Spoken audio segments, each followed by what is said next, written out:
네, 반갑습니다. 물리치료사 임원원입니다. 이번 주제는 치료란 무엇인가 라는 것입니다. 제가 약 한 10년 정도 임상을 떠났다가 다시 임상으로 돌아와서 환자를 치료하면서 제 스스로에게 던진 화두였습니다. 나는 환자에게 돈을 받고 치료라는 것을 하고 있는데 과연 치료가 무엇일까 라는 것이 제가 가장 큰 고민이었습니다. 치료라는 이름으로 세상에는 수많은 방법들이 나와 있는데 그 모든 것을 치료라고 할 수 있느냐라고 하는 것이 제 스스로에게 던진 질문이었습니다. 저는 물리치료사로서 물리치료사 가운을 입고 치료를 하고 있는데 물리치료사라는 전문가가 아닌 일반인들도 뭐 할법원이나 교정원, 뭐 운동원 이런 걸 차려놓고 치료를 하고 있고, TV를 보면 뭐 몽둥이를 때려서 치료하는 사람들 TV에 나오고, 또 뭐 호랑이 자세로 걷는 뭐 이런 영상들도 있고, 뭐 톡톡 건강법이라고 뭐 톡톡 아픈 걸 톡톡 때리기도 하고, 그다음에 뭐 군뱅이를 삶아 먹어가지고 암을 낳았다는 사람도 있고, 산에 가서 뭐 나무를 캐먹고 칡을 캐먹고 뭐 병을 낳았다는 사람들도 있고, 뭐 오줌을 끓여 먹어서 뭐 병을 낳았다는 사람도 있고 그러는데, 그런 그 사람들과 전문가라고 하는 나와의 차이는 뭔가 그런 고민을 해봤어요. 그래서 이제 제 스스로 내린 결론을 이제 이 시간을 통해 말씀을 드리고자 합니다. 이 영상을 통해서 치료라는 이름으로 어떤 행위를 하면서 돈을 벌고 있는 모든 직업군들에게 이 영상이 한번 스스로를 되돌아보는 계기가 되길 바라는 마음에서 영상을 준비를 해봤습니다.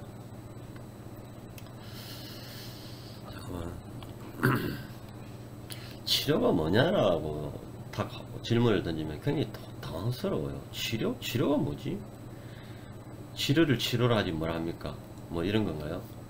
저는 이렇게 던져봤습니다. 치료가 과학인가? 치료가 과학인가라는 질문을 던졌어요. 그럼 과학이 뭐예요? 과학? 치료가 과학인가? 과학이 맞다면 과학이 뭐죠? 과학이 되려면 두 가지 전제 조건이 필요합니다. 하나는 신뢰성입니다. reliability. 유의성이 95% 이상 나와야 돼요. 지금 이제 코로나 약을 곧 이제 시판에 들어가고 백신을 이제 환자들에게 투여를 시작을 할 모양인데, 여기까지 오기까지 95% 이상의 신뢰도가 나야만 아마 약으로 인정을 하지 않을까 싶어요. 논문을 쓸 때 유의성 검증을 할 때 95% 이상이라는 전제하에서 이야기하는 겁니다. 100명에게 똑같은 약을 투입을 했을 때 95명 이상은 나와야 된다는 것입니다. 두 번째는 재현성입니다. reproducibility라고 하는데, A라는 약을 A라는 약을 어떤 사람에게 A라는 사람이 투입을 했는데, 그 똑같은 약을 가지고 다른 의사가 또 다른 B 의사가 B 환자에게 놔도 그 결과가 똑같아야 된다라는 것인데요. 이 말이 무슨 말이냐면,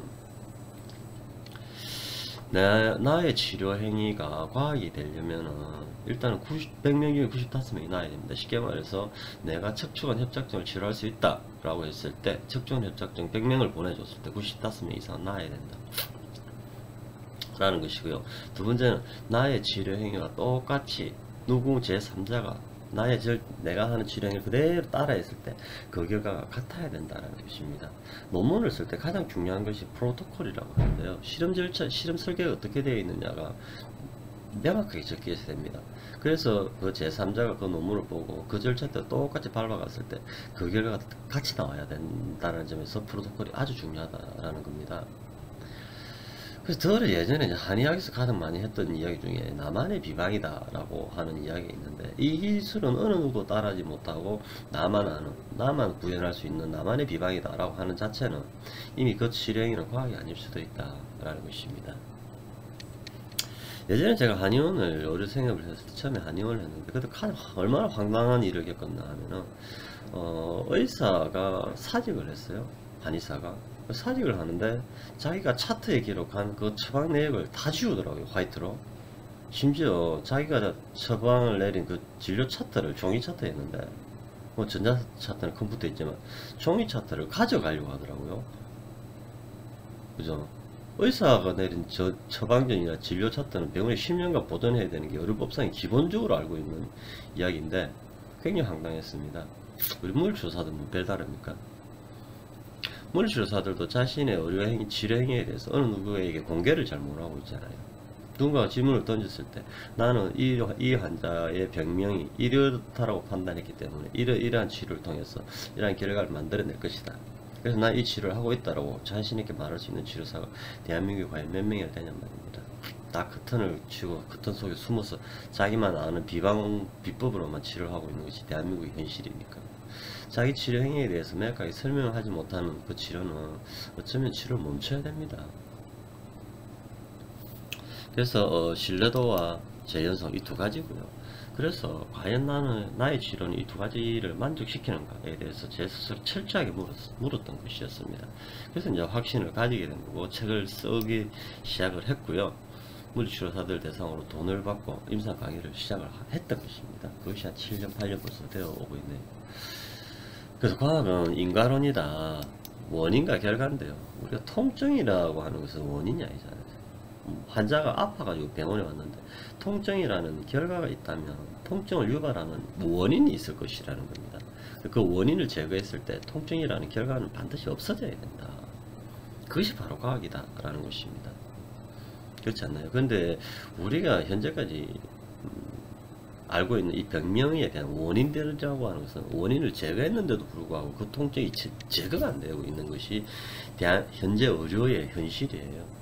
그래서 제가 계속 책을 쓰고 있으면서도 늘 이야기하는 것이 현대의학이 바뀌어야 된다고 이야기를 하고 있잖아요. 이 상태로는 환자들의 고통으로부터 해방을 시킬 수 없다. 통증으로부터 해방시킬 수 없다라는 것입니다. 그래서 의사를 포함한 물리치료사들을 위시한 의료 전문가들이 먼저 현대의학의 문제점을 먼저 체킹을 하고 수정을 해 나가야만 한다. 그래서 그 의료 행위가 환자들한테 전달이 될 것이고 환자들이 불필요한 고통에서 고통을 겪지 않을 것이고 더 이상 불필요한 돈을 병원에 지불하는 일도 없어야 하지 않겠어요? 네, 제가 치료를 하면서 느꼈던 고뇌였습니다. 과연 치료가 무엇인가에 대한 부분들, 이 영상을 듣는 우리 물리치료사 분들도 한번 곰곰이 한번 생각해보는 계기가 되기를 바랍니다. 네, 감사합니다.